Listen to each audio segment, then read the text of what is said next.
नमस्कार, मैं रवीश कुमार। जिस देश में हर आधे घंटे पर एक किसान आत्महत्या करता हो, जिस देश में हजारों करोड़ रुपए के बजट वाले कृषि मंत्रालय का मुखिया किसानों के बीच न के बराबर जाता हो, जिस देश में कृषि विकास दर के आधी फीसदी से भी कम होने पर कृषि मंत्री की कोई नैतिक जिम्मेदारी ना बनती हो, उस देश में किसान बनने से बेहतर है कृषि मंत्री या मंत्रालय में मुलाजिम बन जाना। किसानों के लिए कर्ज देने, माफ करने, मुआवजा या बीमा के अलावा आपने कब देखा है कि प्रधानमंत्री या कृषि मंत्री ऐसी परियोजनाओं का उद्घाटन कर रहे हैं जिनसे खेती में एक क्रांतिकारी बदलाव हो? बजट का महीना है, हम खेतों में किसानों के बीच आए हैं। खेती का संकट महानगरों के ट्रैफिक जाम जैसा लगता है। हम सब फंसे हुए हैं, रो रहे हैं, मगर पब्लिक ट्रांसपोर्ट का विकास करने की बजाय हम फ्लाईओवर बना रहे हैं।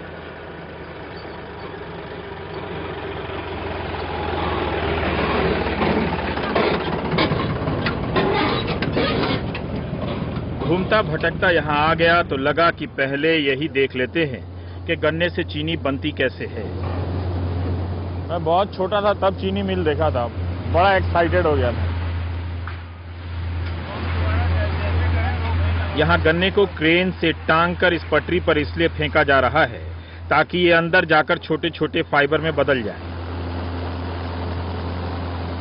ये यहाँ देखा ना आपने, इससे बिल्कुल 1/4 हो जाएगा क्या निकल गए। अच्छा। 1/4 होने के बाद में सर फिर 1 नंबर मिल में ड्रॉप हो गए, वो फिर उसके बाद में निकल गए 2 नंबर में जाएगा, 2 नंबर में जूस निकलेगा, फिर 3 नंबर में जाएगा, उससे जूस निकलेगा, फिर 4 नंबर से आगे बैगाज आ जाएगी। जहाँ 2-3 चरणों में गन्ने की पेराई होती है और जूस निकाला जाता है, यहाँ गन्ने का सूखा फाइबर खोई बनकर बाहर निकल जाता है और जूस इस बड़े से क्लेरिफायर में पहुंचता है, जहाँ रासायनिक प्रक्रिया से जूस की फिर से सफाई होती है। ये है क्लैरिफायर। मेनली क्या है कि जो जूस के अंदर जो भी इम्प्योरिटीज हैं, उसको रिमूव करने के लिए हम लोग क्लैरिफिकेशन करते हैं। अच्छा। जो रिएक्शन हो गया उसको यहाँ हमने सेटलिंग का टाइम दे दिया, तो वो जो प्रेसिपिटेट बनेगा वो नीचे सेटल डाउन हो जाएगा, ऊपर क्लियर जूस आ जाएगा, वो क्लियर जूस आगे जाएगा। जो मैल नीचे बैठ जाती है उससे इस ड्रम के ऊपर धुलाई के जरिए बचे खुचे जूस को भी निकाल लिया जाता है और मैल खाद में बदलकर इस रास्ते से बाहर चली जाती है। ये इस वक्त काफी गर्म भी है, ये नहीं? इसमें जो है, हाँ, वैक्स भी होता है। अच्छा, ये बाई प्रोडक्ट जो खाद और ईंधन के दोनों के काम आता है ना? अब हम आपको दिखाते हैं इतनी मेहनत के बाद चीनी कैसे बनी है।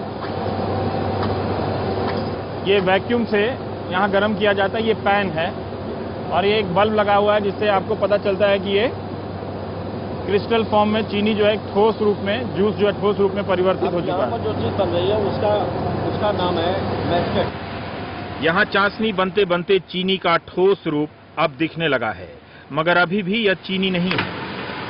एक और प्रक्रिया के तहत इससे शीरा निकालकर चीनी अपने अंतिम रूप में यहाँ दिखने लगती है।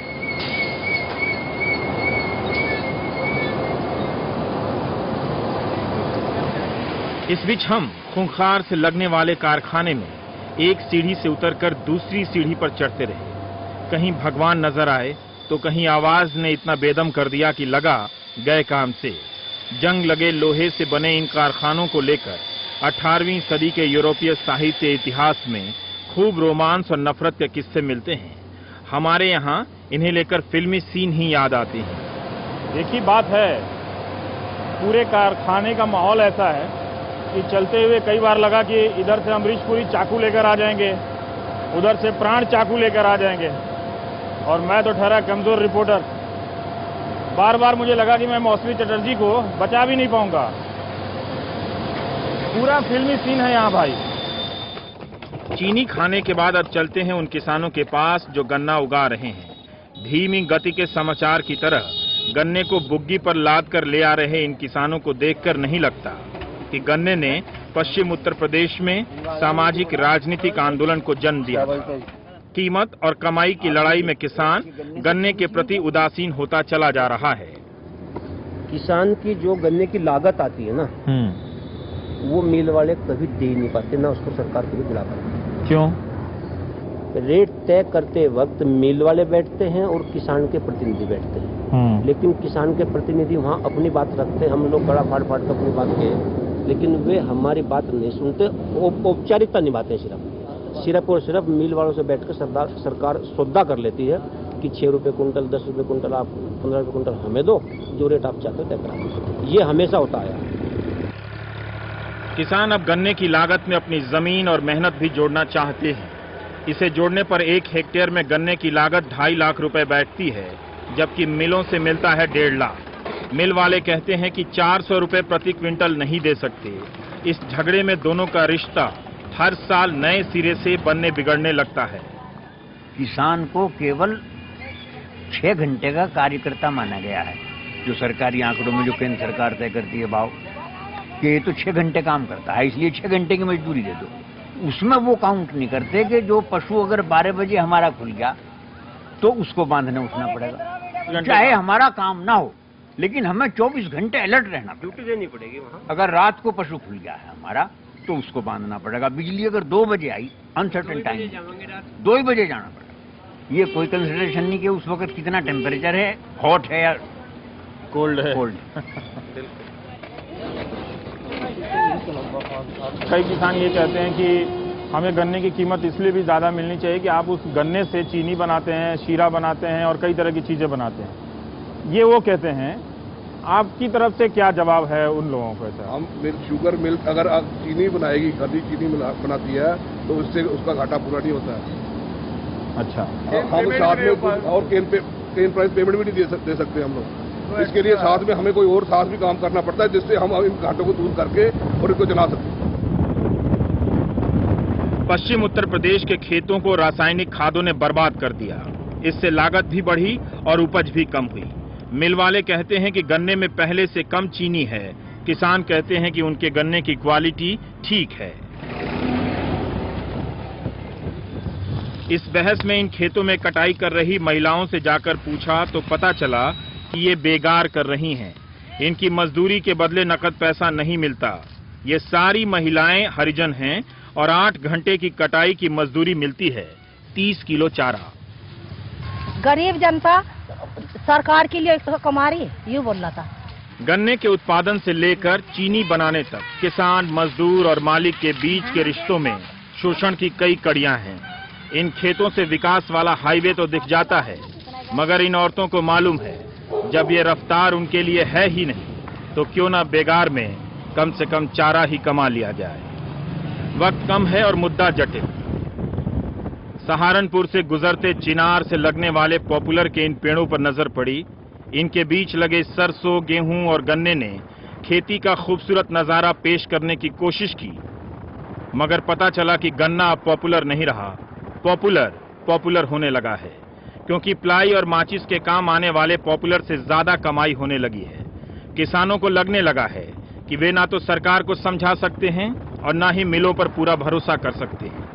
गन्ने में तो सबसे बड़ा धोखा किसान के साथ ये हुआ कि कुछ सालों तो भाव नहीं बढ़े, और जिस साल में भाव बढ़े तो 2006-07 का 150 करोड़ रुपया और 7-8 का हमारा 1100 करोड़ रुपया पिछले 4 साल से मिलों की जेब में है और हमको सुप्रीम कोर्ट के धक्के खाने पड़ रहे हैं। तो किसान तो उससे दुखी होकर एग्रो फॉरेस्ट्री पे गया। नकदी फसल वाला किसान कर्जे में है। ज्यादातर मिलें 14 दिनों के भीतर भुगतान नहीं करती, तो सहकारी समितियां भी मिलों से पैसा लेकर किसानों को देने में देरी करती हैं। मंसूरपुर में मिल के बाहर बने इन दुकानों में गन्ने के सीजन में भी सन्नाटा पसरा दिखा। दुकानदार ओम सिंह ने कहा कि ज्यादातर किसान उधार पर ही माल ले जाते हैं, 200 रुपए की साड़ी खरीदते हैं, 2 साल में चुकाते हैं। करीब 50% तो दे दें साल भर में, नहीं तो 2-2, 3-3 साल भी हो जाए और पैसा मर भी जाए। किसानों ने बताया कि गांवों में कंज्यूमर उत्पादों का बाजार बढ़ा है, मगर उपभोक्ता सिर्फ खेती करने वाला किसान नहीं है, वही खपत कर रहा है जो खेती के अलावा अन्य पेशों से जुड़ा है। अब से 10 साल पहले जब से क्रेडिट कार्ड सिस्टम नहीं था, तब तक केवल वही आदमी स्कूटर या मोटरसाइकिल चला हुआ था गांव में जिसका दहेज मावत था। केवल वही आदमी डबल बेड का इस्तेमाल करता था जिसका दहेज मावत था। अब जब से ये क्रेडिट कार्ड सिस्टम आया, इजी मनी, क्योंकि जब हम एक दस्तखत से 2 लाख रुपए निकाल के, 3 लाख रुपए निकाल के, 4 लाख रुपए निकाल करके जो है खर्च कर सकते हैं, तो तत्काल हम ले आवेंगे। ब्रेक के बाद सुनेंगे रामपाल सिंह ने ये बात आखिर क्यों कही और क्यों छोड़ दी गन्ने की खेती।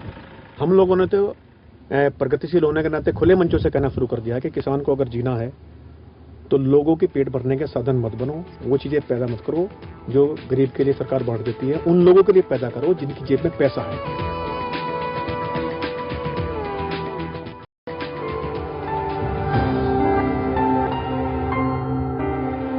ऐसा लग रहा है कि हम किसी अच्छे खासे स्वस्थ, तंदुरुस्त और बड़े सुंदर से हिंदुस्तान में आ गए हैं। खेती ऐसी होनी चाहिए कि लगे कि हाँ, यहाँ श्रम है, उद्यम है और सौंदर्य भी है। स्विट्जरलैंड जैसा बना दिया है सहारनपुर के राजपाल सिंह ने अपने 5 हेक्टेयर के इस खेत को।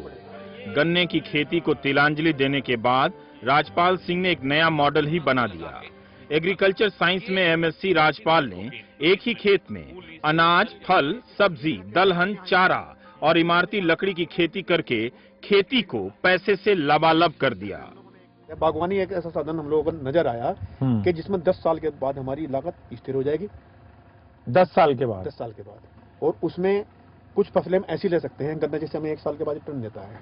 अब हमारी जैसे आप देख रही है सिंगरा हमारा खत्म हो चुका है क्या, अब इस सिंगरे को खत्म कर देंगे हम, कटाई इसकी शुरू हो चुकी है, इसके अंदर प्याज लगाने वाले, मतलब सब्जी बागवानी में जाके अब पूरा साल लगातार आपके हाथ में पैसा आता रहता है। ये गेहूं है, ये अनाज पैदा करते हैं और साथ साथ तो लीची भी है, आड़ू भी है और वो चारा है। ये सबसे पहले राजपाल अपने खेतों में आड़ू और लीची की बागवानी शुरू की। एक खेत में गेहूं लगाया तो बगल के खेत में बरसिम यानी चारा, बैंगन के साथ हरी मिर्च, तो यहाँ सिंगड़ा के साथ शलगम और मूली। जमीन का पूरा इस्तेमाल, एक से नुकसान हुआ भी तो दूसरे से नफा। अब सबसे बड़ी बात तो देखिए, ये केवल आपका सिंगड़ा जिसको बोलते हैं हम लोग, सिंगड़ा। हाँ, अच्छा। ये जो मूली के ऊपर लगने वाली एक चीज है, हाँ, बड़ी चीज, ये खत्म हो चुका है, हम लोगों ने राइपनिंग कर दिया, अब इसको घास में इसकी कटाई हो रही है, ये तो बिल्कुल खत्म हो चुका है। और इसने इतना अच्छा पैसा दिया, गन्ने की बराबरी तो यही कर गया आपका, यही जी। और अब इसको बिल्कुल खत्म करने के बाद, जुताई गिराई करने के बाद, क्योंकि इसमें सिंगड़ा भी था और आपकी मूली भी थी, सलगम भी थी, जब तक आपका सिंगड़ा तैयार हुआ तब तक हमारी मूली और सलगम मंडी में जा चुकी थी। पैसा हाथ में आए इसके लिए राजपाल ने मजदूरों को ट्रेनिंग दी, अच्छी मजदूरी दी और खुद बाजार में माल बेचने चले गए। नए नए सवालों से टकराने लगे। कहते हैं बागवानी से फायदा और हो सकता है जब किसान खुद पैकेजिंग करें। हमारी जोत हिंदुस्तान भर की जो है 1 हेक्टेयर प्रति किसान प्रति परिवार आती है, तो फिर हमारी इंडस्ट्री जो टेक्नोलॉजी हमको दी गई, वो इतनी बड़ी बड़ी शुगर फैक्ट्री क्यों डिजाइन की गई? एक छोटी सी मशीन किसान के लिए क्यों नहीं बनाई जाती कि जो उसके घर के कमरे में रखी हुई हो और आलू की खुदाई खेत से करे और उसमें अपनी चिप्स बनाए। अरे आलू को पैदा करने में मुझे 6 महीने लगे, चिप्स बनाने में मुझे 1 ही महीना लगना है। आमतौर पर इस तरह के शोध कृषि अनुसंधान संस्थानों को करने चाहिए, मगर करोड़ों रुपए डकारने के बाद उनसे कोई ठोस नतीजा नहीं निकल पा रहा। अब ICAR ने राजपाल के इस मॉडल को स्वीकार कर लिया है। चलते चलते यह भी बता दिया कि उनके खेत में रासायनिक खादों का इस्तेमाल नहीं होता है, पूरी तरह से ऑर्गेनिक है। अनाज का कटोरा बना पंजाब, और पंजाब के किसानों को भी ये बहकाया कि ये डालिए, ये डालिए। आज वहाँ कई गांव बिकाऊ हैं और वहाँ इतनी बीमारी है कि वहाँ से कैंसर एक्सप्रेस नाम की रेलें चलती। तो क्या मैं एक ऐसे किसान से बात कर रहा हूँ जो ऋण में नहीं डूबा हुआ है? एक भी पैसा मुझे किसी को देना नहीं है, कर्ज में नहीं है। कर्ज में नहीं है। राजपाल और योगेश दहिया मिलकर फार्मर्स फोरम चलाते हैं। इन्हीं की कोशिशों का नतीजा है कि यूपी के एग्रीकल्चर कॉलेजों में इस बार सहारनपुर से 27 छात्र हैं। कभी एक छात्र होता था। राजपाल ने बड़े फक्र से कहा उनका बेटा भी किसान बनने वाला है। राजपाल जी, आप इस देश के हीरो क्यों नहीं हैं? देखिए, सबसे बड़ी बात है, हीरो क्यों नहीं, ये तो एक दूसरा सवाल है। इस देश में हीरो ही नहीं है। हीरो ही नहीं? अब मेरी बात करते हैं हीरो ने कि इस देश में नेता नहीं है। बताइए, गांधी के बाद कौन नेता हुआ? सुभाष के बाद कोई नेता हुआ कैसे? सब दुकानदार। मेरे लिए तो राजपाल सिंह हीरो बन गए। मौका मिले तो इनके खेतों को देखने के लिए सहारनपुर के जगैता गुज्जर गांव जाइएगा। और एक गुजारिश है आपसे, अगली बार कोई किसान मिले तो उससे हाथ मिलाइएगा, और राजपाल सिंह जैसा मिले तो वेल डन जरूर बोलिएगा। अरे बताए तो सही, हिंदुस्तान में किसान से गरीब कौन है आज? ये सच्चाई है। मिलकर अच्छा लगा राजपाल सिंह जी आपसे।